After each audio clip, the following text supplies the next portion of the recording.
Good afternoon. I just thought I'd show you my little Prussian T3, little 06A. This is a Flieschmann model. Flieschmann made some lovely models. I think this is an early one. I've got a few catalogues from Flieschmann and can't seem to find it in it.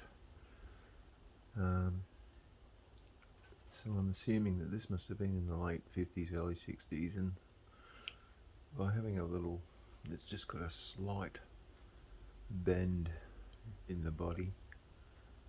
You can see there it seems to be a little bit misshapen. So that might be the old bloody cellulite plastic that they were using back in the day. This model was based on a model, the T3, which was built in 1881. This one's modelled after 1887 because it's actually got a steam dome. They didn't have steam dome as the first prototypes.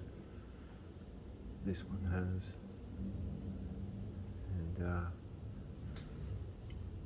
just turn it over and just show you with the coal bunker arrangement. There's right in the front of the cabin, so it doesn't have anything at the rear, obviously. Stick that back on. Ooh, looking through the cameras, making this a bit harder than it needs to be. There we go. No, it's still not. It's right on a curve. There we go. Yeah, anyway, this thing is really well made. It runs beautifully, and I just thought I'd show you. Here we go.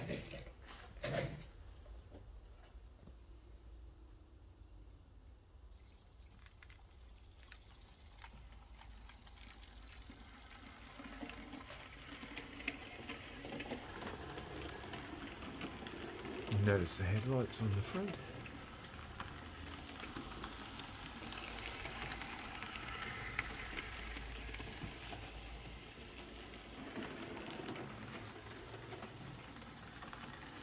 And the valve gear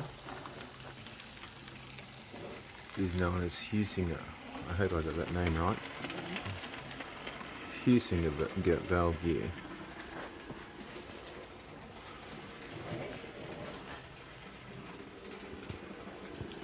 Here she comes back around.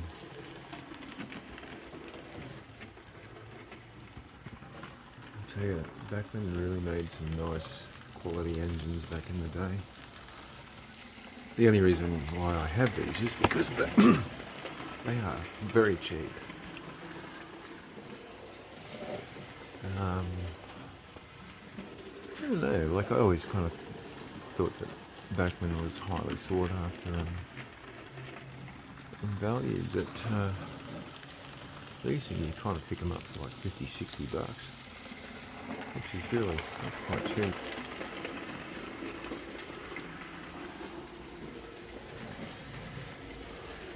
For what you get, I mean, this is really quality, I think. I'll just pull her up and just close up on the detail.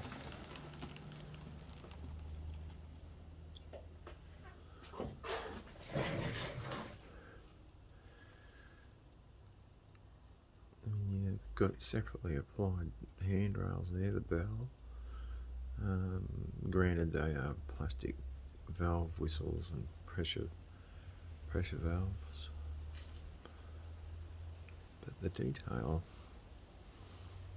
and the paintwork is it's up there. I mean, this has got to be, it's older than me. It's got to be over 60 years old. And they were spinning these out back then.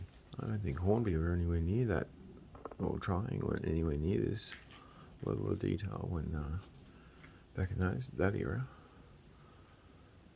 And even that coal load looks alright.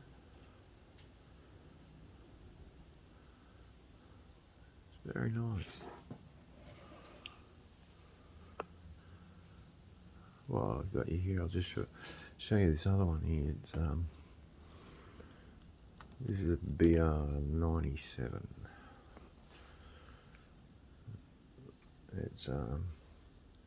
Its name is Anna, or Black Anna in the catalogue. It's a starter set, little loco, but very nicely detailed for a starter loco. Like if you're a child kicking off in the game back in the day, you'd be pretty happy with this being your first little model.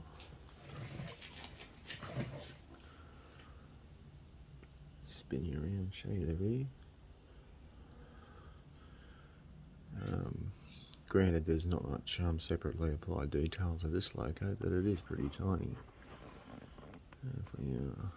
I'll just spin her around and show you the front. Like, there's no headlights or anything like that, but I think these are very attractive little loco. Here we go. I'll get that one out of the way. This is just this is an old piece. I've got a feeling this is a Yugoslavian made job. I bought it as a non-runner, but it runs now. It actually runs quite nice. It's got the leaner coupling on it, as you can see.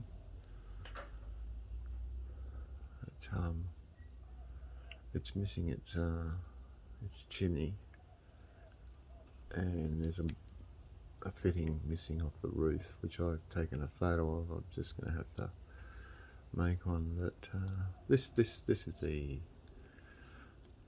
be a 60s model for sure. The valve gear looks a bit primitive, but still. European manufacturers were really giving it a rip back in the 50s and 60s. I understand that Flieschmann were a bit out of their depth with gauge when they first started manufacturing them, but this looks to be very nicely scaled.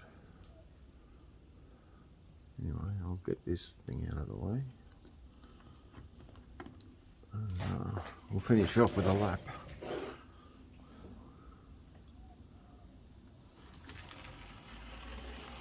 Lovely looking little loco.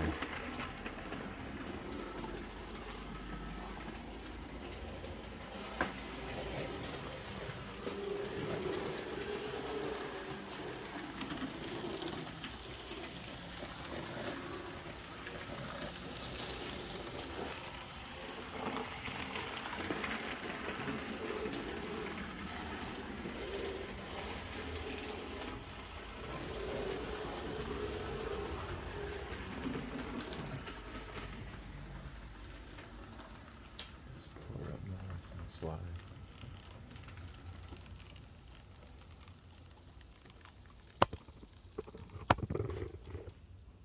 Here we go. Thought I'd just show you some of the early Flieschmann stuff that I've got on the shelf. You have a good day.